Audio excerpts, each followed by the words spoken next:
Olá, espero que você esteja bem.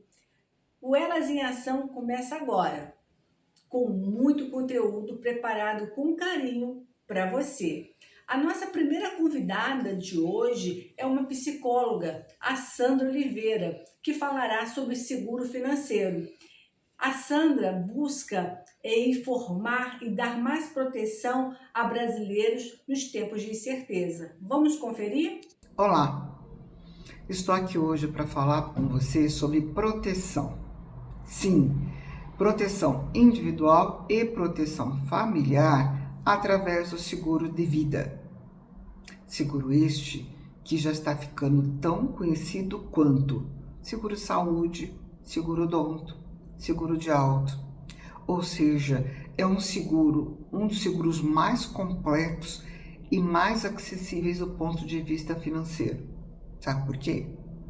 Além de ele ter uma função extremamente importante, que é aquele que é arrimo de família, seja ele dependendo da sua classe social, e principalmente aquela classe social um pouco mais provida de menos recursos, ele garante que, no caso de morte desse titular, as pessoas que estão elencadas naquela apólice receberão o valor que está ali contratado.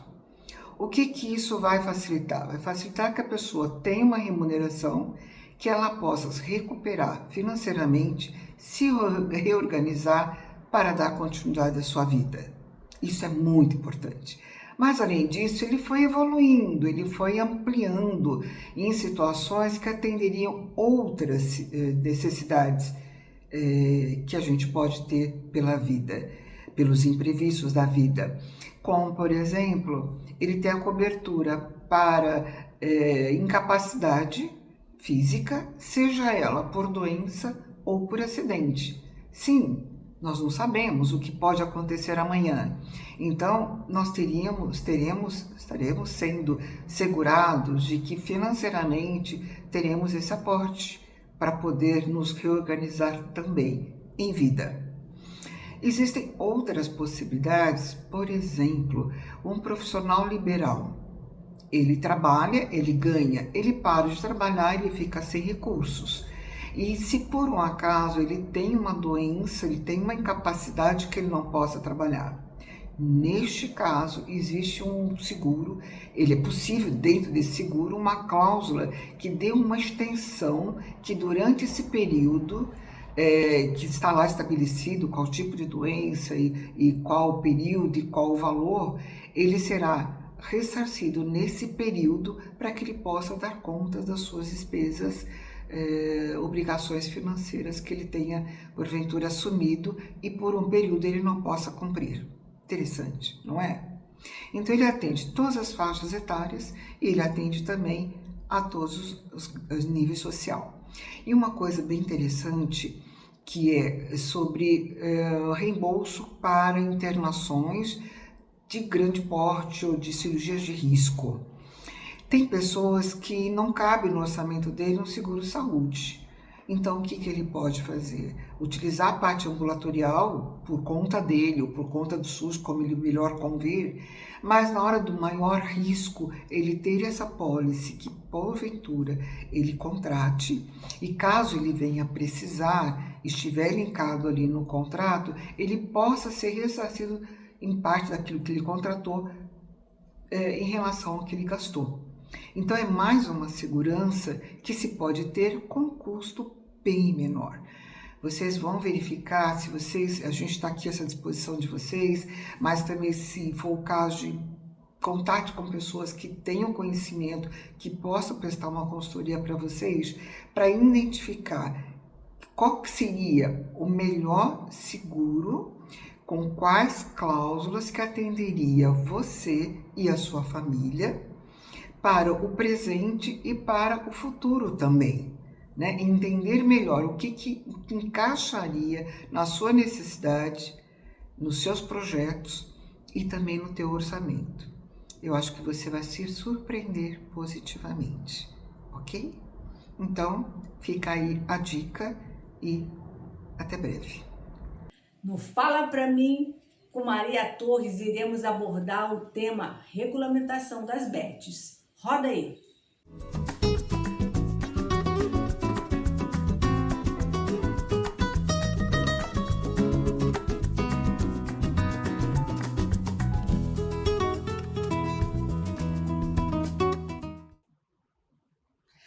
Olá, tudo bem, gente? Sejam muito bem-vindos a mais um episódio do Fala Pra Mim, Fala Pra Mim, Fala Pra Mim. E hoje nós temos aqui duas pessoas, e um, né, internacional, um em Madrid, onde nós vamos falar e mergulhar no tema que está ganhando cada vez mais espaço, não somente no Brasil, como no mundo, o mercado de apostas esportivas. Mas nós não vamos somente tratar apenas da aposta. E sim, nós vamos falar sobre integridade, governança, jogo responsável e boas práticas.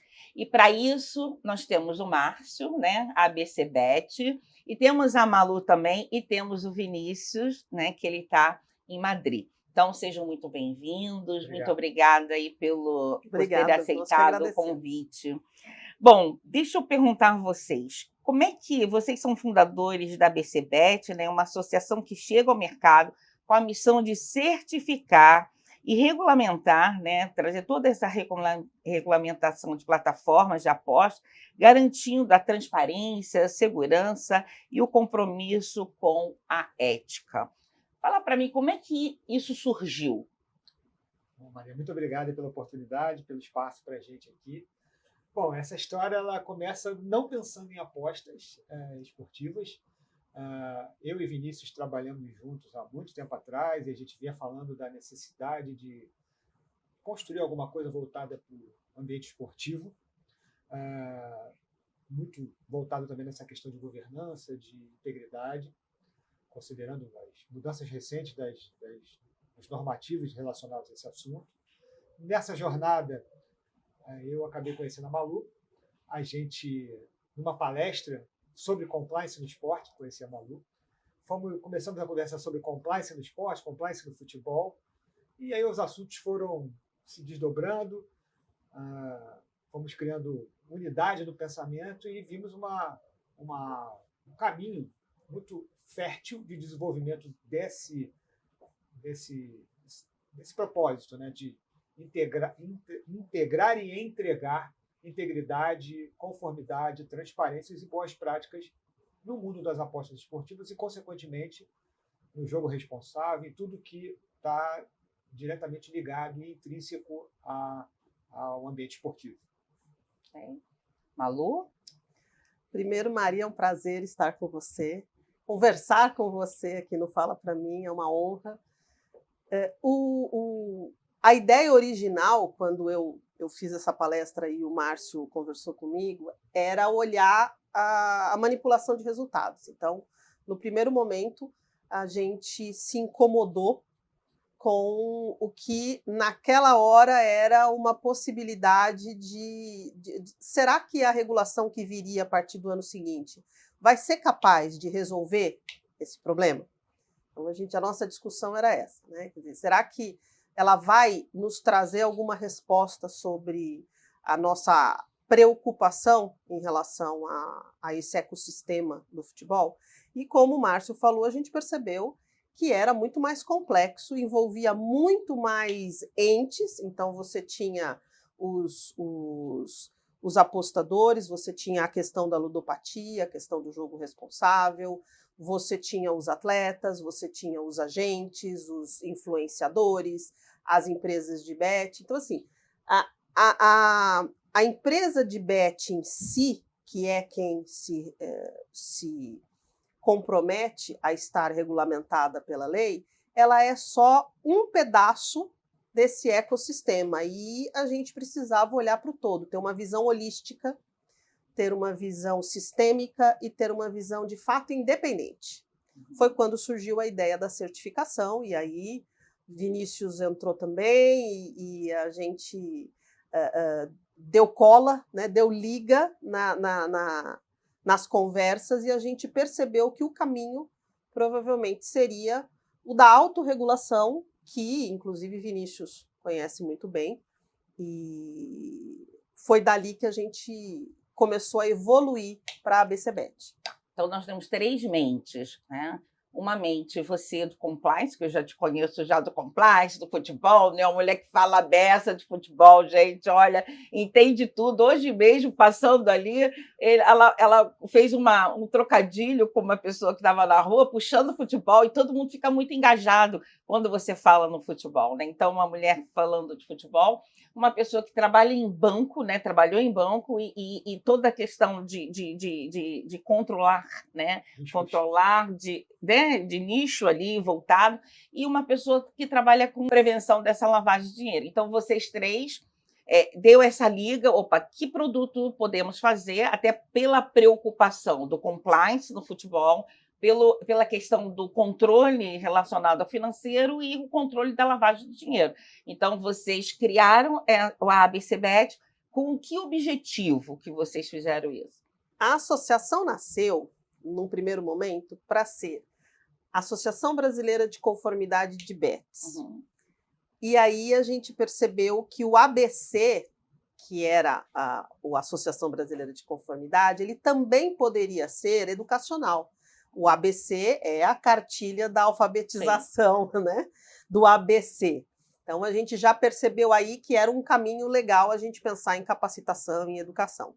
O segundo ponto, que era o BET, a gente viu que o BET, daí foi até a ideia do Vinícius, né? O BET era um acrônimo de boas práticas, ética e transparência. Então a gente percebeu que o ABCBet, ele representava todo o nosso interesse, o nosso desejo de fazer com que isso fosse olhado de uma maneira, como eu falei, holística, sistêmica. Foi daí que surgiu a ideia, não só da conformidade estrita, que é aquela do regulatório, de fazer o cara crachá, mas de ir além. Como que eu vou além na conformidade estrita? Quando eu começo a olhar boas práticas, que não são obrigatórias, mas são boas práticas, quando eu busco a ética e eu atuo com transparência. Foi daí que a gente percebeu que dava para fazer muito mais. E em cima do que a Malu falou, eu acho que o importante é quando a gente consegue perceber esse valor, o que nos provoca a atuar é como a gente consegue multiplicar isso, né? E fundamentalmente, ela usou uma palavra que é crucial para todo esse desenho, é independência. Ou seja, a gente não quer se posicionar como sendo ali um braço de alguma outra instituição ou de algum conglomerado de empresas que venha a fomentar o desenvolvimento que beneficie este grupo. Nosso objetivo é, de fato, claro, atuando junto a eles, trazer toda uma melhora para o ecossistema, toda uma melhora no processo de conhecimento das limitações que hoje ele apresenta e, consequentemente, através de uma melhor educação, de conscientização, evolução, apresentar para todo esse ecossistema e de todo preconceito até que existe em relação ao tema, que tudo isso é possível você modificar através de um processo contínuo de fomento, transformação, educação e, de novo, conscientização. Esse mercado ele é muito desafiador e turbulento, né? Ele parece os dinheiro. Átomos, né? Que ficam assim, né? Então, os elétrons e ficam... Eu diria que a gente viveu no Brasil uma situação atípica, né? Foi um mercado que se constituiu praticamente a partir de 2018, quando a lei permite a aposta, né? E ele foi se formatando, se desenhando, se desenvolvendo e crescendo, sem uma regulação claramente definida durante boa parte da existência dele. Então, onde você não tem, entre aspas, regra, você cria situações que elas acabam virando regra, por mais que elas não tenham partido de uma regulação previamente definida. O que acaba acontecendo é que, se de um lado você acaba criando uma própria definição do próprio ecossistema em relação às melhores práticas, por outro lado, você não amplia o debate para a sociedade, porque a aposta, de uma maneira geral, a aposta esportiva, fundamentalmente falando, entrando no mérito do esporte e muito do futebol, né, claramente, você tem um cunho social muito forte, não só do impacto que isso causa na vida das pessoas, como isso pode gerar dependência, como isso pode gerar uma relação muito nociva para o dia a dia, e como você pode, por outro lado, mostrar que é possível conviver se você tem, de fato, uma melhor adaptação a uma nova atividade que faz parte da sociedade. Porque, no final das contas, por mais que hajam posições extremadas, e hoje a nossa sociedade está muito dentro desse sentido de posições extremadas, a aposta hoje faz parte do contexto social. Ela deixou de ser uma coisa menor ou com uma relevância diferente do que outras coisas que fazem parte da sociedade. Então, se você tem que adaptar o seu modelo, que você aprenda como ele funciona e como você pode fazer com que essa informação seja propagada para mais pessoas e de uma maneira mais clara e transparente. E agora, direto de Portugal, com a Isadora Valadares, na Hora do Livro, teremos uma entrevista com a escritora Carla de Oliveira. Olá, está começando mais um quadro Hora do Livro com a editora Mágico de Oz. E a minha convidada de hoje é a escritora portuguesa Carla de Oliveira. Carla recentemente lançou o livro No Reino do Corpo Humano na Feira do Livro de Bolonha. Um livro para crianças, mas que tem encantado leitores de todas as idades. Agora, Carla chega na Feira do Livro de Lisboa com um título que toca fundo no coração. E se o perdão fosse sua última oportunidade? Então vamos conversar um pouquinho com a Carla. Carla, seja muito bem-vinda. Obrigada pela oportunidade de estar com você aqui, de te apresentar para o Brasil. Você começou com a editora Mágico de Oz lançando um livro infantil e agora trouxe um título mais profundo e reflexivo. O que te inspirou a escrever? E se o perdão fosse a última oportunidade? Depois de falar com o encantamento das crianças no meu último livro, eu senti que era hora de chegar a algo mais profundo e talvez mais escondido, mais silencioso. E se o perdão fosse a tua última oportunidade, nasceu justamente daquilo que não cabe em explicações fáceis. Eu que sempre escrevi para acolher o outro, percebi que também precisava escrever para partes de mim que ainda pediam atenção, cuidado. Essa história foi o que me atravessou e virou palavra. Sim, o perdão é algo muito delicado, profundo e não dá para fazer sem ser de coração. Como você aborda isso no livro? Existe algo autobiográfico nessa história? Quem me conhece sabe que eu escrevo com emoção, mas sem romantizar, sem floreados. E aqui não foi diferente. O perdão no livro não é mágico, não é por magia, não tem uma receita pronta. É real, é desconfortável, é necessário e falhamos muitas vezes. É um processo que exige coragem. Claro que tem muito meu, tem muito daquilo que eu também tive que ultrapassar. Não em fatos, mas nas entrelinhas. Assim como nos meus livros anteriores. Eu escrevo de uma forma honesta. Acho que isso me conecta e quem lê desde o início sabe que é a minha verdade emocional. Sim, é lindo entender o que inspira um autor a escrever uma obra. O lançamento vai ser na Feira do Livro de Lisboa, a maior feira do mundo da lusofonia. O que essa estreia representa para você como autora, essa conquista? Lisboa acolhe-me como pessoa e como autora. E levar essa história para um palco tão simbólico como a literatura lusófona é muito especial. Quem já leu o meu trabalho sabe que escrever para atravessar fronteiras e lançar isso, o perdão, fosse a última oportunidade na feira, isso, expandir essa conversa com os leitores que sentem, refletem e vivem com profundidade e que se querem realmente libertar dos grilhões da dor, do sofrimento, dos traumas, das repetições padrão, que é isso tudo que o livro nos traz. Libertação. É um passo bonito na minha trajetória. E agora eu quero saber de você, o que você espera que o leitor leve consigo quando fechar a última página desse livro? Este livro é para quem já me conheceu, já me leu antes e sentiu acolhimento. E também para quem está a chegar agora em busca de alguma paz, de libertação. Eu escrevi a pensar em todos os que já tentaram engolir dores sem nome, o que nós temos o hábito de coloca para trás das costas, que acho que considero ser péssimo e criar muita dor e muita doença também. E se ao terminar o leitor sentir que pode respirar um pouco mais leve ou talvez olhar para si com mais gentileza, então o livro cumpriu o seu papel, como tudo o que escrevo. Eu escrevo sempre para envolver, para dar um abraço. Carla, foi um prazer falar com você e levar o seu nome para a televisão brasileira. Agora nos vemos na Feira do Livro de Lisboa, no dia 5 de junho. Tchau, tchau, até a próxima. No Elas Defendem, com a Maíra Roberto, o tema de hoje é namoro no trabalho. Roda aí!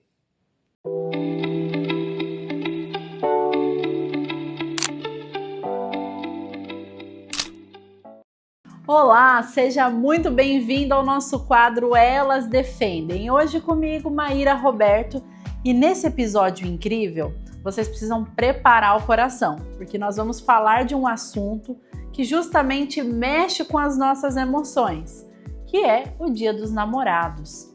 E o namoro no ambiente do trabalho é algo que muitas pessoas têm dúvida. Pode ou não pode? Quais são as implicações? Eu posso namorar um colega de trabalho? A empresa pode impedir que eu namore um colega de trabalho? Esse é o assunto que nós vamos tratar aqui hoje. Até porque no Elas Defendem, informação é poder. Nós sabemos que quanto mais nós conhecemos os nossos direitos, mais nós podemos defender a sociedade e defender aquilo que é nosso também. Então vamos lá conversar sobre namoro no ambiente de trabalho. Você já se apaixonou por um colega de trabalho? Ou conhece alguém que se apaixonou pelo colega da mesa ao lado? Pois é, isso pode sim acontecer no ambiente de trabalho. E é mais comum do que a gente imagina. Afinal, entre a nossa rotina, a convivência diária, o nosso dia a dia, o amor pode ali nascer. O amor não tem lugar nem hora, e os laços eles se formam também neste ambiente, entre planilhas e a rotina diária.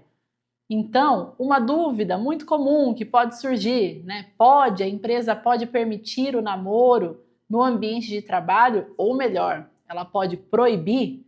Porque isso muitas vezes acontece. Será que isso é possível? Bom, a resposta é muito direta para vocês. Não pode. A empresa não pode proibir o relacionamento entre os funcionários. Mas a Constituição Federal, ela é clara que todo cidadão tem o direito à sua intimidade, à sua vida privada, à sua liberdade de escolher principalmente com quem vai se relacionar. Então a empresa não vai poder invadir esse ambiente, essa decisão do trabalhador.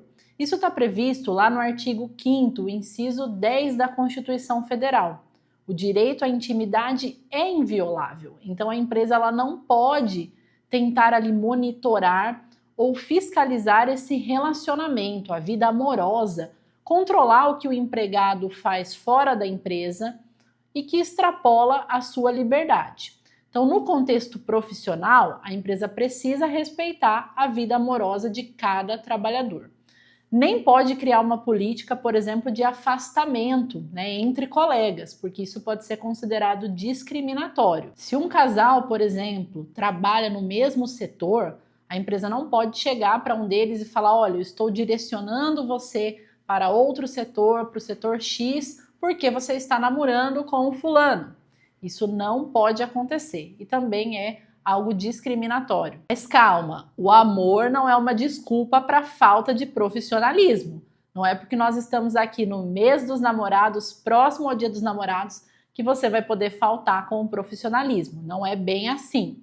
A empresa tem sim o direito e, na verdade, o dever de manter um ambiente de trabalho respeitoso, onde as pessoas são respeitadas. Então, o ambiente deve ser cuidado e justamente por isso ela pode estabelecer regras de conduta interna, através, por exemplo, de um regulamento interno, proibindo, aí sim, carícias exageradas, beijos, bilhetinhos indiscretos, situações que possam constranger outras pessoas, outros trabalhadores, os seus colegas no ambiente de trabalho. Então o patrão pode sim proibir esse tipo de situação, até porque pensa comigo, já pensou você ir, por exemplo, num restaurante ou numa farmácia, em qualquer ambiente que seja com a sua família, e de repente os funcionários do caixa começarem ali se acariciar? O garçom se acariciar com a garçonete. Que desconfortável, não condiz com o ambiente profissional, não condiz com o ambiente de trabalho. Então pode gerar um constrangimento para os clientes, e até mesmo, de repente, um passivo trabalhista por conta desse tipo de permissão. Então, a empresa pode e deve regulamentar como as pessoas vão se comportar no ambiente de trabalho. Então, regra de ouro para vocês. Ame à vontade, mas com discrição. O ambiente profissional é para sonhos, é para você realizar sonhos, trabalhar, para executar aquilo que você planejou na sua vida profissional. Ele não é novela das 9, então cuidado. Aqui você pode amar, trabalhar e ser respeitada por isso. Até o próximo quadro.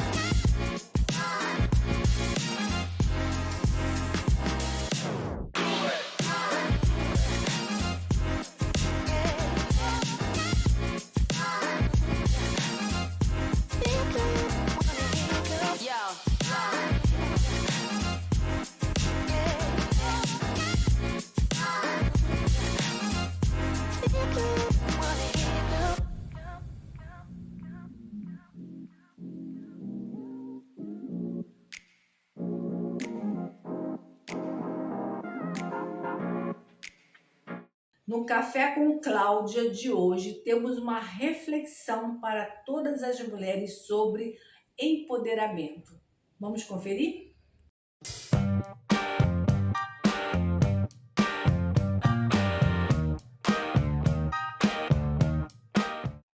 Boa tarde, Alice. Muito obrigada, querida. Hoje eu escolhi trazer um assunto que está completamente ligado ao nosso quadro e que influencia diretamente no empoderamento das mulheres, a autoestima. De nada adianta conhecer os seus direitos, aprender sobre empreendedorismo e empoderamento, se a mulher não se vê com o valor e a força que realmente tem. Então, pega seu cafezinho e vem comigo que eu vou te mostrar. Em primeiro lugar, é importante esclarecer que, ao contrário do que muitas pessoas pensam, a autoestima não é algo que simplesmente nasce com a gente. Ela é construída ao longo da nossa vida.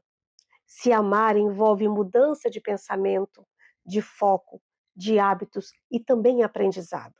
Se pudéssemos traduzir a autoestima em uma fórmula, o resultado seria de que a autoestima é a soma de curas internas com mudança de hábitos.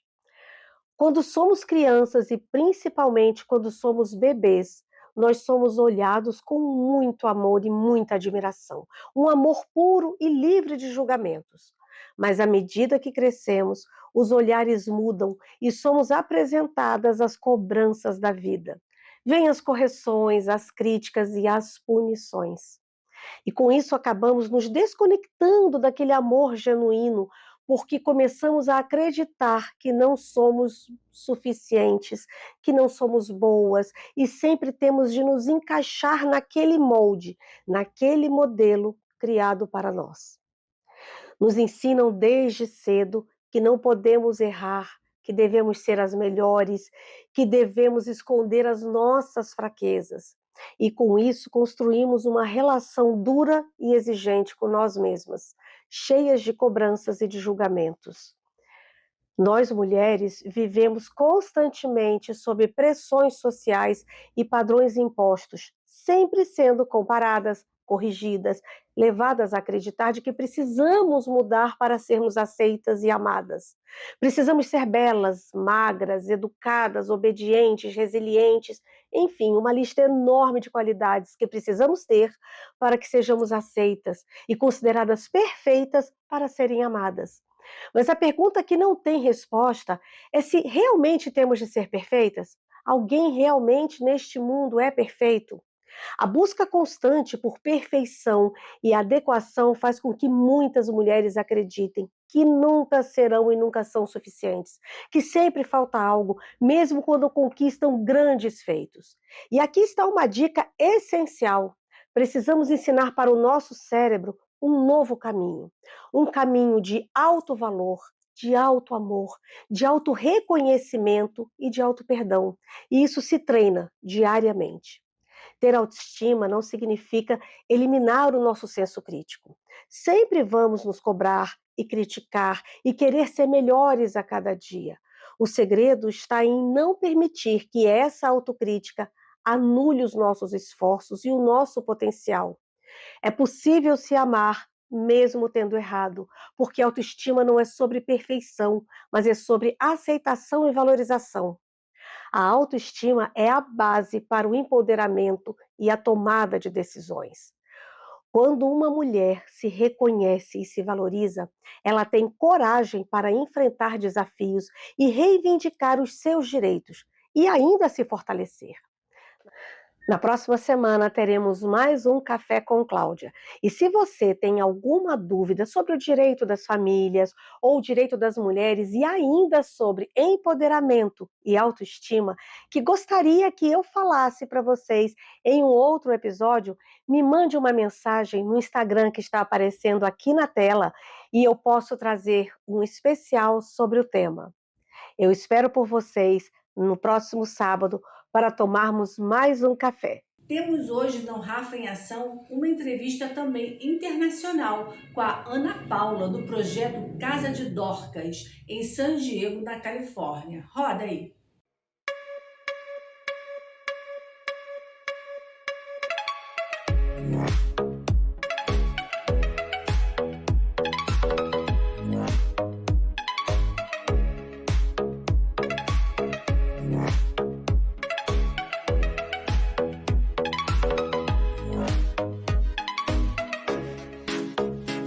Olá, Alice, muito boa tarde.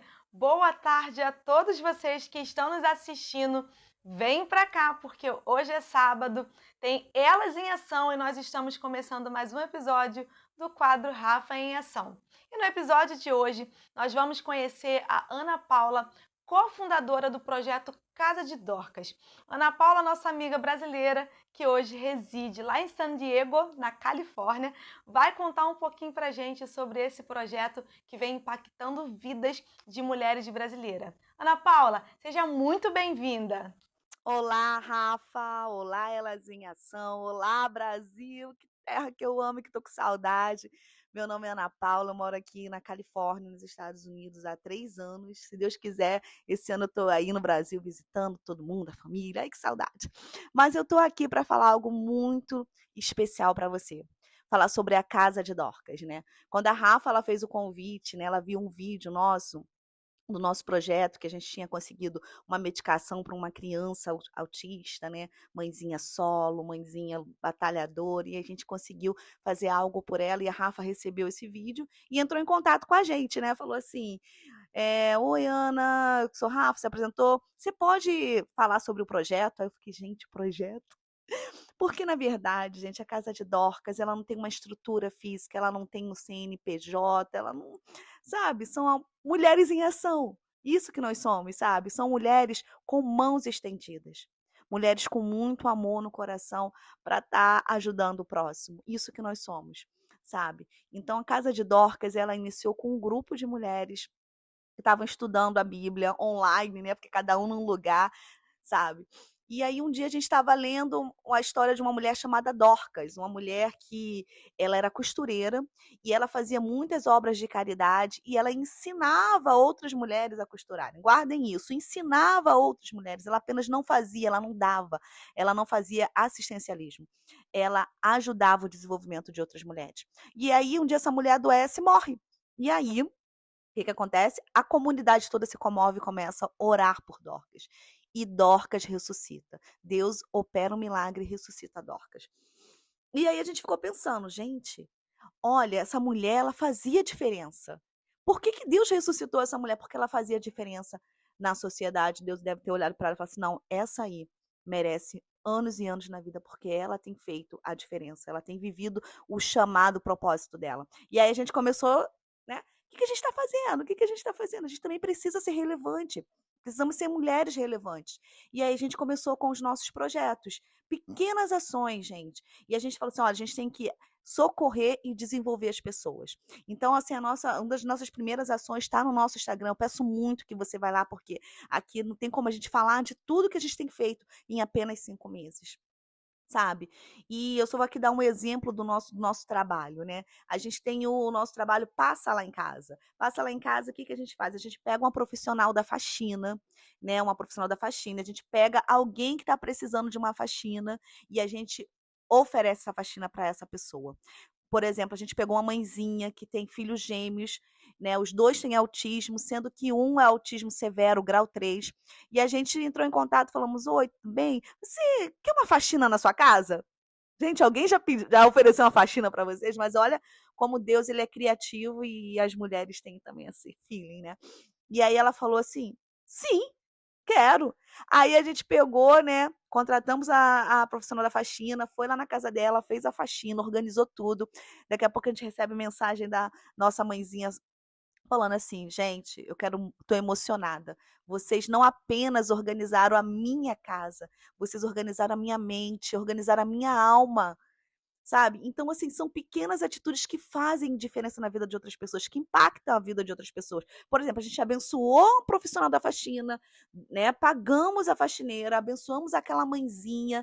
Então, assim, esse é o principal objetivo da Casa de Dorcas, socorro e desenvolvimento. A gente também tem um outro exemplo também, que é da cabeleireira também, que a gente foi trabalhar a autoestima de uma mulher que estava precisando, sabe? Estava emocionalmente abalada. Então a gente chamou essa cabeleireira. A cabeleireira não queria cobrar, só queria cobrar os produtos. A gente falou: não, a gente vai abençoar também o seu projeto. A gente vai abençoar também o seu projeto. A gente vai abençoar também o seu empreendimento.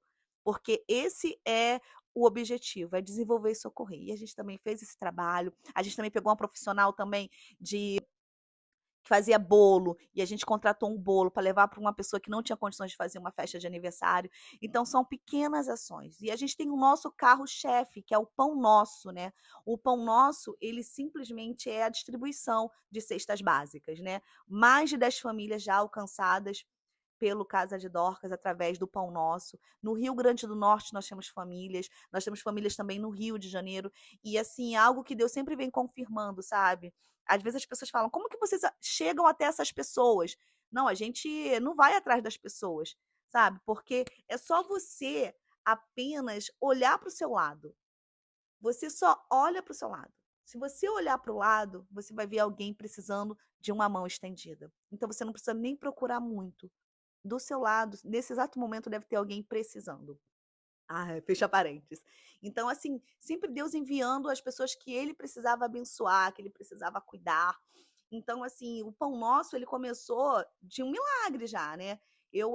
Num dos nossos vídeos, eu percebi que tinha uma irmãzinha que tinha uma casa muito humilde. E aí, num sábado, eu fui enviar uma mensagem, falei assim: oi, tudo bem? Como é que você tá? Você tá precisando de alguma ajuda? Será que uma cesta básica abençoaria a sua vida? E aí ela começou a dar glória a Deus, aleluia, porque ela só estava com uma latinha de arroz em casa. E na madrugada ela falou que tinha orado a Deus, pedido a Deus a provisão. Então, assim, a gente falou: confirmou. Está confirmado. É sobre isso. Deus está enviando pessoas e a gente vai ser um instrumento de Deus na terra. Na terra, a gente vai ser esse instrumento de Deus. A gente se colocou à disposição para fazer essa obra. Então, a gente tem o Pão Nosso, a gente tem outras coisas também, campanhas. A gente conseguiu uma cadeira de roda, sabe, gente? Através de campanha na internet. Um casal que nunca tinha visto a gente, um casal de empresários, viu o nosso vídeo no Instagram pedindo uma cadeira de rodas para um rapaz chamado Davi, que tem um corpinho de criança, ele não tinha como se locomover. E aí a gente fez essa campanha, a gente conseguiu uma cadeira de R$ 2.000 para o Davi. E não foi só a cadeira, porque a gente levou dignidade para o Davi. Hoje o Davi sai, Davi vai resolver as coisas dele junto com a mãe dele, Davi está indo também à igreja, coisa que ele não fazia antes. Então, esse é o carro-chefe da Casa de Dorcas, é socorrer e desenvolver. E temos um sonho, sim. Um dia a gente tem um espaço físico. Como? Eu não sei. Mas tem um espaço físico, um centro de desenvolvimento de pessoas. Esse é o nosso sonho e um dia vai acontecer, né? Então, assim, aqui eu espero que vocês tenham conseguido sentir um pouquinho do que é a Casa de Dorcas. Vai no nosso Instagram conhecer o nosso trabalho, porque a gente tem várias campanhas, a gente já alcançou várias vidas. E eu quero aqui agradecer muito a Rafa por essa oportunidade de estar aqui falando da Casa de Dorcas, que essa oportunidade venha trazer mais pessoas, mais voluntários. Hoje a gente tem gente em Brasília, Cabo Frio, Rio de Janeiro, Rio Grande do Norte, e você também pode ser o nosso próximo parceiro. Então vem com a gente nessa grande engrenagem aí, sabe? Engrenagem do bem. E eu quero deixar um recado especial para você. Ame o próximo como a ti mesmo. Estenda as suas mãos, tá bom? Obrigada, Rafa. Obrigada, Elas em Ação. Obrigada, Brasil. Um grande beijo. Vem com a gente. Temos também uma escritora internacional, a Aifus Abad, diretamente da Itália. Confere comigo a entrevista dela. A nossa entrevistada de hoje é uma escritora cuja escrita é como caminhar por um jardim à meia-noite. Tem beleza, mistério e muitas camadas. Aifuzabad, bem-vinda. Que prazer ter você aqui. Olá, Aline, obrigada. Para quem ainda não te conhece, como você definiria a essência do que você escreve? Eu escrevo a verdade do lado obscuro.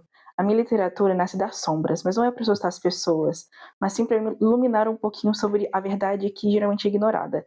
E ali no silêncio dos sentimentos mais profundos que as minhas histórias tomam forma. Você já começou a sua carreira literária com uma identidade bem própria. Qual foi o momento em que você sentiu que precisava transformar seus pensamentos em palavras escritas? Foi quando eu percebi que a minha forma de ver o mundo não era como a das outras pessoas, e eu queria traduzir o que eu sentia em forma de literatura para conseguir atingir as pessoas, para elas entenderem como é a minha visão do mundo. Seu livro Onde Morrem as Flores é descrito como um romance filosófico. Que tema ou que temas você quis explorar nessa história? E o que essas flores representam para você? Para mim, as flores são mulheres, são delicadas, mas ao mesmo tempo sufocadas por expectativas completamente impossíveis. Nesse livro, eu quis falar um pouquinho sobre feminilidade e como é um campo silencioso, como a cobrança por perfeição pode acabar com a mulher de dentro para fora. É sobre quando a gente tenta se encaixar em moldes que não foram feitos para nos encaixar. Em Fragmentos da Darcelle, você mistura fantasia com suspense psicológico e ainda entrega emoção. Como foi equilibrar esses gêneros e o que te inspirou nessa história? Fragmentos de Darcelle nasceu como um conto muito simples e é sobre uma personagem muito assombrada e traumatizada. Mas enquanto eu escrevia ela, eu percebi que ela carregava muito mais do que apenas uma personagem traumatizada. Ela tinha dimensões externas e internas.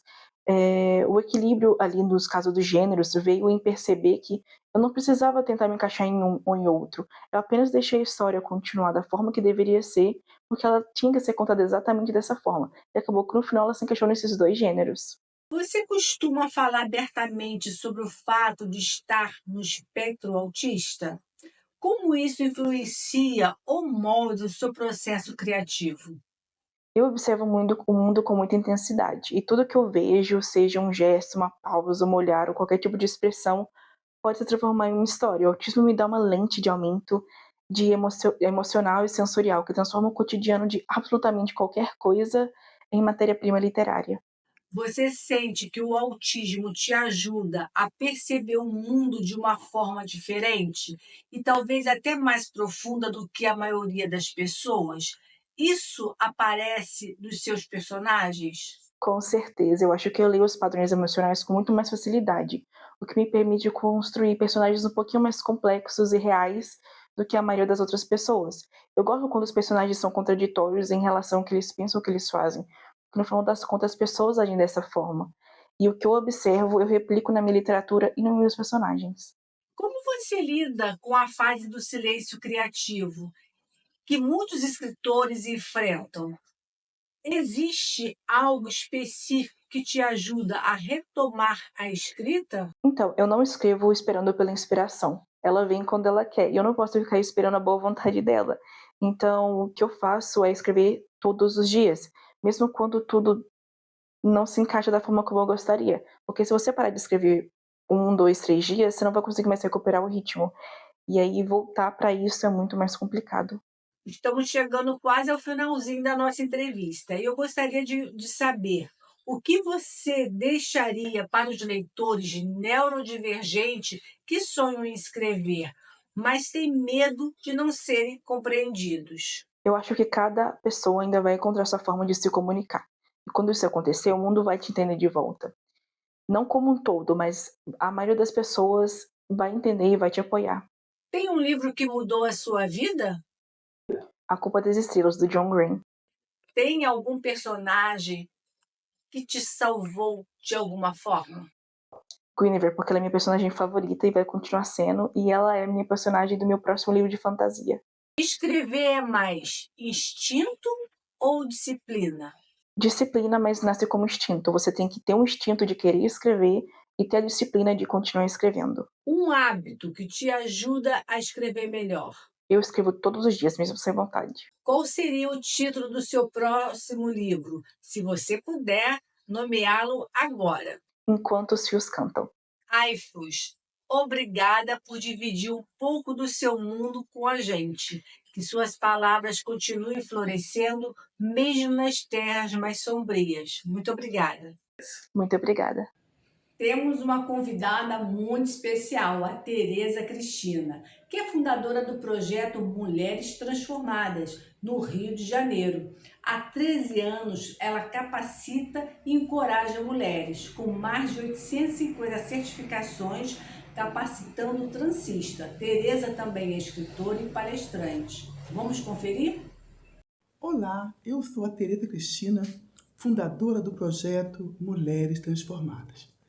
O projeto surgiu através de uma necessidade minha própria, do meu cabelo, com as minhas dificuldades, e ao me descobrir trançando os meus cabelos, eu percebi que trazia uma liberdade, a minha autoestima melhorava, eu me sentia bonita, empoderada e livre. E assim comecei a trançar outras mulheres, visualizando sempre como o brilho dos olhos dessas mulheres tinha uma diferenciação, uma alegria, um prazer e um empoderamento. E os principais objetivos deste projeto é levar a capacitação, porque também elas devolvem para essas mulheres uma autoestima, autonomia, as preparam para o mercado de trabalho e as fortalecem, tirando-as desta vulnerabilidade, porque abre o mercado e muitas delas conseguem se encontrar nas profissões, que é uma profissão, na verdade, na área da beleza, muito, muito procurada.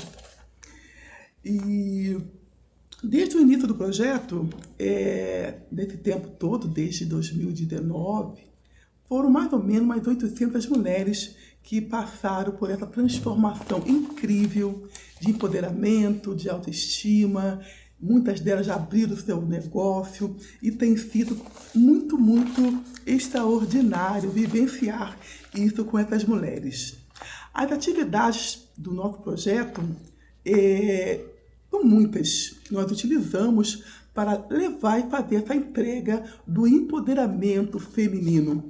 Nós temos a roda de conversa, temos também o acolhimento, porque muitas dessas mulheres chegam tristes, oprimidas, então temos dinâmicas para trazer para essa mulher uma liberdade, confiança, para que elas se sintam à vontade, amadas. Nós fazemos Tarde da Beleza, o qual mexe muito com a autoestima desta mulher, cuidando dela, arrumando o cabelo dela, fazendo a maquiagem, fazendo com que umas dinâmicas que nós temos aqui, até para mapear esta mulher, para que ela venha se descobrir e sentir que elas são potentes. Tudo isso direcionado com uma equipe multidisciplinar.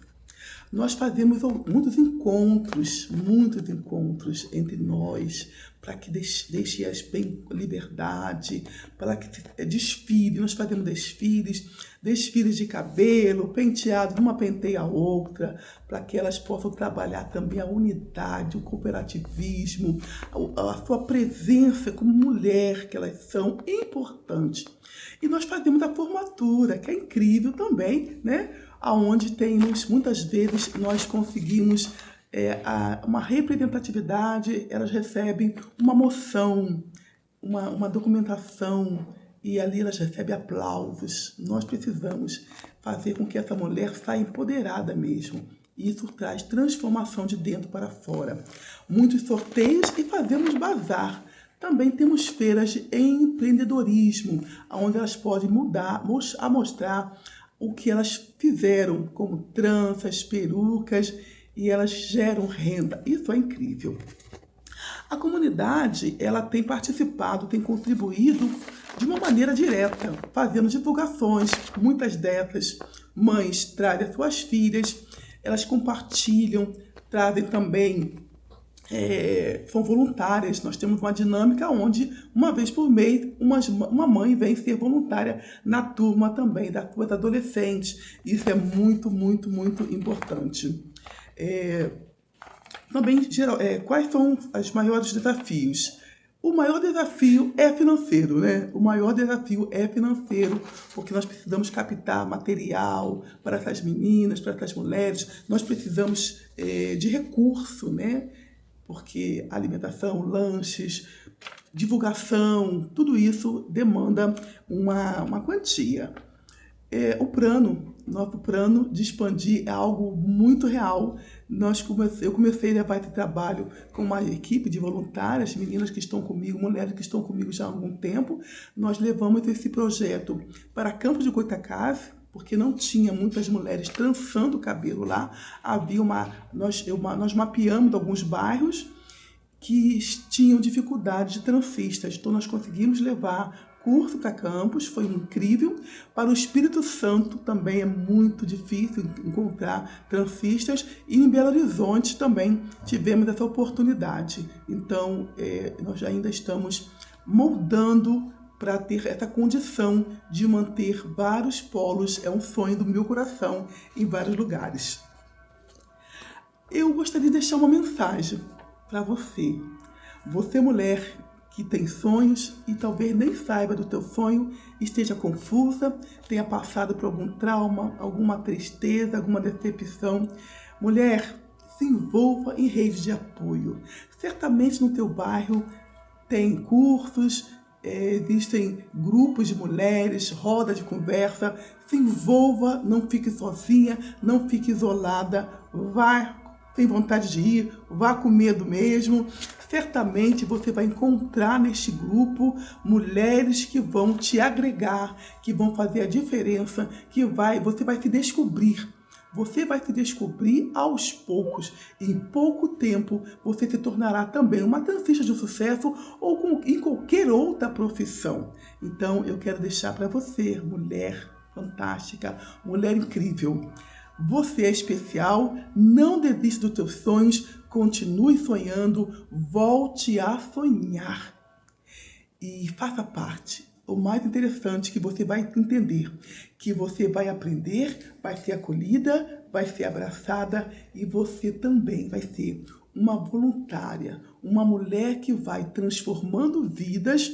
Ela tem a vida transformada e ela também transforma outras vidas. Porque o propósito é nós transbordarmos em vidas. Certamente, eu estou aqui falando com muitas mulheres que, através dessa fala, lembrou qual é o seu dom, qual é o teu propósito. Um forte abraço, até breve. Trouxemos uma convidada muito especial, uma ginecologista com especialização em saúde da mulher e obstetra. É a doutora Florisa Macieira.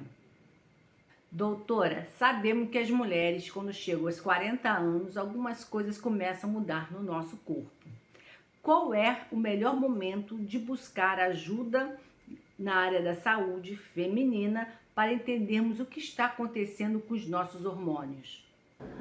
Você deve fazer pequenas mudanças no seu dia a dia. Praticar alguma atividade física. Para aquelas mulheres acima de 30 anos, musculação é essencial. Mudança alimentar, ingerir menos fritura, menos alimentos gordurosos e ter alguns cuidados, né, com a sua calcinha. Não usar sabonete íntimo porque altera o pH. Não usar lenço umedecido também porque altera o pH. Não usar absorvente diário porque abafa muito a sua região vaginal. Calcinha, dê a preferência para aquelas calcinhas de algodão porque absorve a umidade. E dormir sem calcinha é o primordial. Não botar calcinha na máquina de lavar roupas também é primordial. Então, esses são alguns cuidados que você deve ter. Com o tempo, nosso corpo vai envelhecendo e vão surgindo inúmeras outras alterações e doenças. Como prevenir algumas doenças, principalmente na parte ginecológica? Como você evita as complicações cardiológicas? Nós, ginecologistas, sempre pedimos exame de sangue com a parte hormonal, pedimos densitometria óssea para ver se a paciente está com osteopenia ou se está com osteoporose. Então, no exame de sangue, nós pedimos também lipidograma, que é a parte de colesterol. Então, se você está com seu colesterol alto, triglicerídeo alto, você é mais propensa de fazer alguma patologia cardiológica. Então, dependendo do caso, nós encaminhamos também para o cardiologista. Se você está com osteoporose, nós começamos o tratamento e encaminhamos também para o ortopedista. Então, você estando com a sua saúde ginecológica, sua saúde íntima em dia, você também está prevenindo algumas complicações, né, cardiológicas ou ortopédicas também. A sexualidade é um tabu muito grande ainda, principalmente em mulheres de mais de 40 anos. Como podemos ajudar essas mulheres a ter uma qualidade de vida melhor, principalmente na ginecologia? A baixa libido afeta muito a sexualidade feminina e, consequentemente, afeta o seu relacionamento amoroso, na hora do sexo com seu parceiro, e afeta muito as mulheres, principalmente acima de 40 anos. E o ideal é você procurar uma profissional, uma ginecologista, para poder começar a fazer o tratamento. Baixo libido tem tratamento hormonal, o gel, que nós também prescrevemos, né? Então, saúde feminina em dia, sexualidade também feminina em dia. E isso é muito importante, porque quando a mulher baixa a sua libido, tem a sua libido afetada, o seu relacionamento íntimo também é muito afetado. Então, prejudica muito o relacionamento amoroso da paciente. Quais os exames indispensáveis para as mulheres dessa faixa etária? Os exames periódicos na ginecologia, a rotina ginecológica, devem ser feitos anualmente. E os principais são preventivo, ultra da mama, ultra transvaginal, mamografia para aquelas mulheres acima de 40 anos, densitometria óssea para aquelas mulheres acima de 45 anos. Para as meninas, né, virgens, nós pedimos também a ultrassonografia pélvica e também existe o preventivo para as meninas virgens. Então, a rotina da ginecologia deve ser feita anualmente. Espero que você tenha gostado do programa de hoje. Trouxemos vários profissionais de diversas áreas nacionais e internacionais, trazendo reflexões e conteúdo rico em cada segmento. Espero você no próximo sábado, às 15h30. Tchau, tchau!